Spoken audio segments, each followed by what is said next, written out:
Hi, everyone, and welcome to another episode of UBS Trending. Glad you're here with us. I'm your host, Anthony Pastore.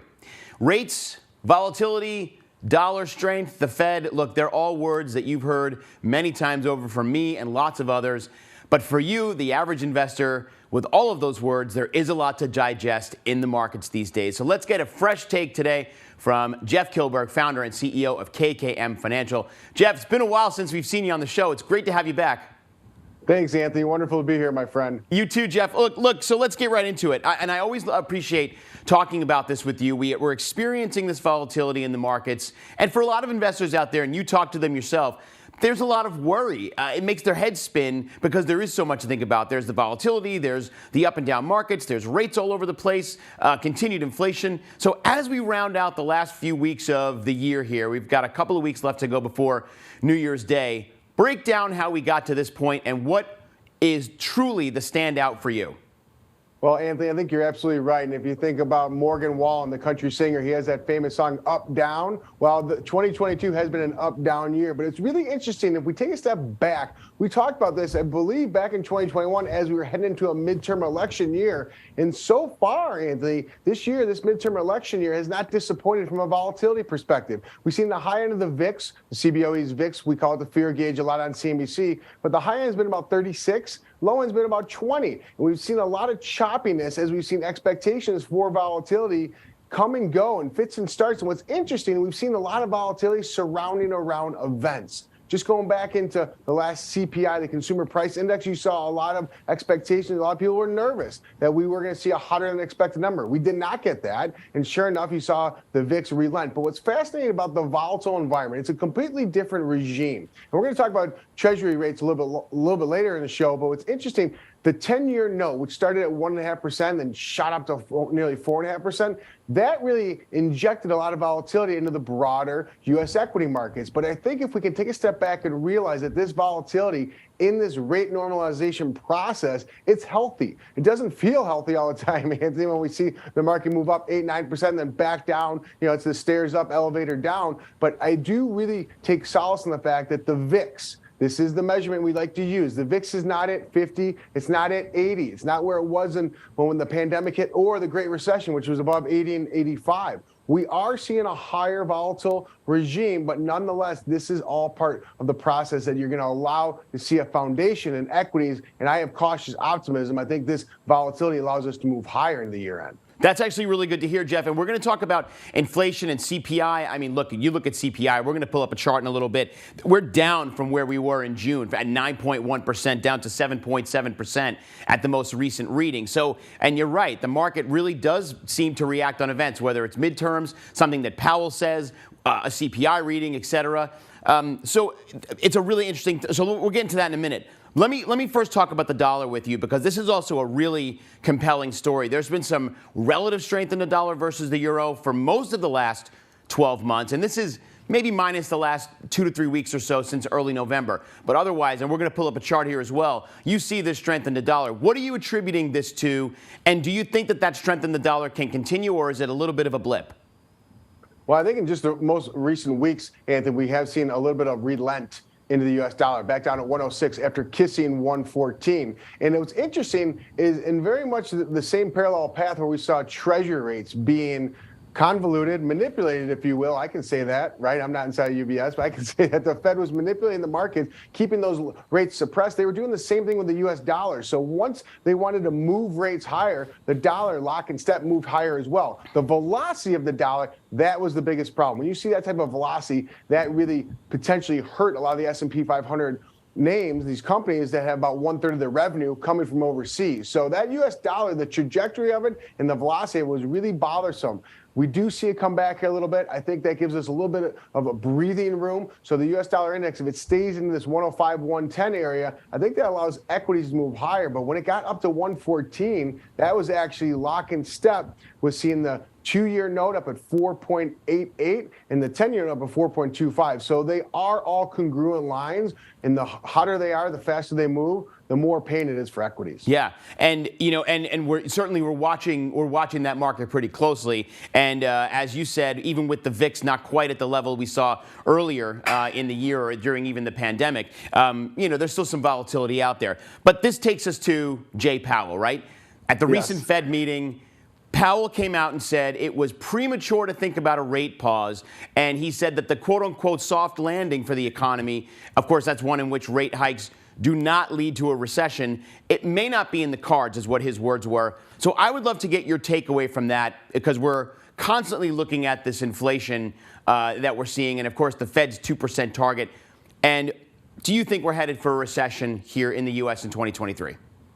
Well, I don't think we're heading for a recession. I think we may have been in a slight one already. But let me answer the Powell question. And, when you say Fed Chairman Powell, we say it ad nauseum on CNBC. You hear it all day long. But right now, the Fed is driving the boat. So we have to be focused. And if you watch that press conference, it was really uncharacteristic of him, Anthony. He got emotional. And what happened was he almost got provoked. One of the reporters say, well, your statement release has really moved the market higher. And I think that angered him. Simplistically, it angered him. And the emotional side of Jay Powell, which I've never really seen before, came out. And all of a sudden, he got uber hawkish. Really got kind of taunted by that or provoked by that reporter. And he came out with that we're nowhere near, there's still more work to be done. And all of a sudden, the market reacted like, holy smokes, where are we? Because a lot of people, including myself, think we're towards the end versus still in like the middle couple innings. So Jay Powell, uncharacteristically, I think, reacted that way. I don't think that was actually uniform with the statement that they prepared. So I do believe that the Fed is closer to the end. I think you saw the probability. If you look at the CME group, there's a Fed watch tool on the CME group that really measures the probability of what these interest rates are going to be. And after a less hot CPI rating and a better than expected PPI rating, you saw the 75 basis points, which a lot of the marketplace was expecting to happen again in December, which would have been the fifth consecutive 75 basis point rate hike. It's down to 50 basis points. That's 86 percentile right now. It could even go lower to 25% because this Fed pivot, this Fed pause, whatever you want to call, whatever the vernacular you want to use, I think the Fed is definitely towards the end. And that is why I think we have the ability not to go into recession, because the Fed does not want to be known for tilting the economy in recession by being too hawkish. They're trying to make up for all the mistakes they made when they talked about inflation being transitory.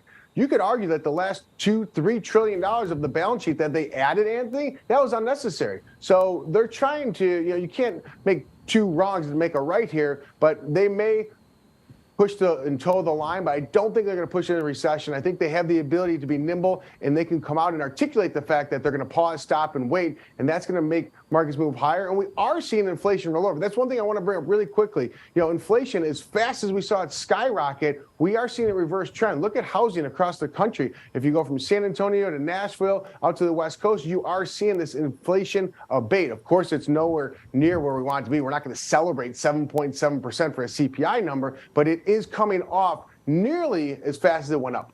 Absolutely. I mean, it was up at 9.1% in the middle of the summer. So we're seeing it come down. And look, we're going to talk about rates here. You can't not look at the rate market when you're trying to figure out where we're headed. And if you look just in the middle of October, the 10-year Treasury was around 4.25%. Now it's somewhere around 3.6, 3.7. So given that, what do you think your outlook is for Treasury rates as we look into next year? Because I know this is certainly a market that you follow very closely.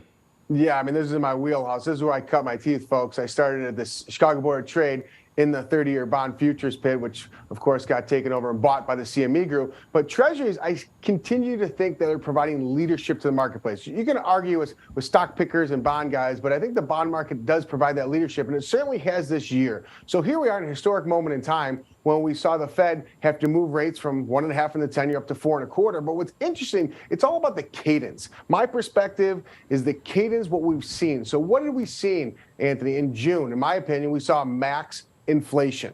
Max inflation, we saw the readings come out. What do we see just a month or two later? We saw max pessimism. Saw the consumer sentiment really sour. And sure enough, what did you see in October when people got really nervous, when Jay Powell was talking about even being more hawkish? You saw max pain in treasury rates. So those treasury yields, the front of the curve in the 2-year went up to 4.9%. To put it in context, the 2-year note started at 35 basis points. So it was up almost 450 basis points inside of 9 months.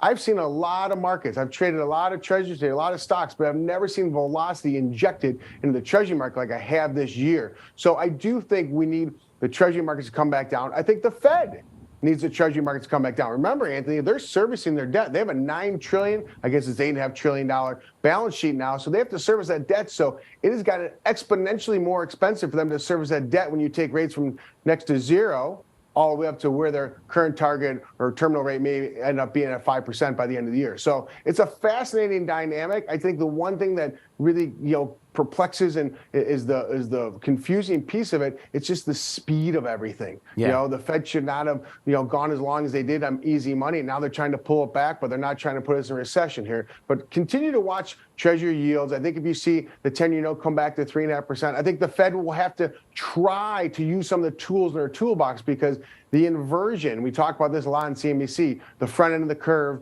paying more in yield than the long end of the curve, that's unnatural. That's not sustainable. So I think we see the Treasury curve come back into some form of normalcy in 2023. That will provide some tranquility, certainty. Those are all things we love as market bulls. Yeah, absolutely. And as you said, Jeff, they lasted a little longer than we thought they would, but they also started a little later than a lot of people think they should. So it's an interesting story. Let me ask you right before you go, one quick answer. Are we looking for 50 basis points in December from the Fed, or do you think they're going to go another 75? I think they're going 50 with the chance of going 25. Look for better data. Inflation's cooling, Anthony. Excellent. Jeff Kilberg, you are always a prince. I love having you on the show. Let's get you in again soon. Good to see you, my friend. Thanks, pal. Thanks, Jeff. Jeff Kilberg again from KKM Financial. So thank you all for joining us. And for more information, you can visit our website at ubs.com/views. Lots of content up there from us and great partners like Jeff. Plus, you can follow us on social media, LinkedIn, Facebook, Instagram, and Twitter. Plus, all of our episodes from UBS Trending that we've done already are available on demand, so you can check those out as well if you missed any. And as always, if you have any questions about your own portfolio, make sure to speak with a financial advisor. Until next time, I'm Anthony Pastore from New York. Have a great day, everybody. Remember to keep your eyes on what's trending. We'll see you soon.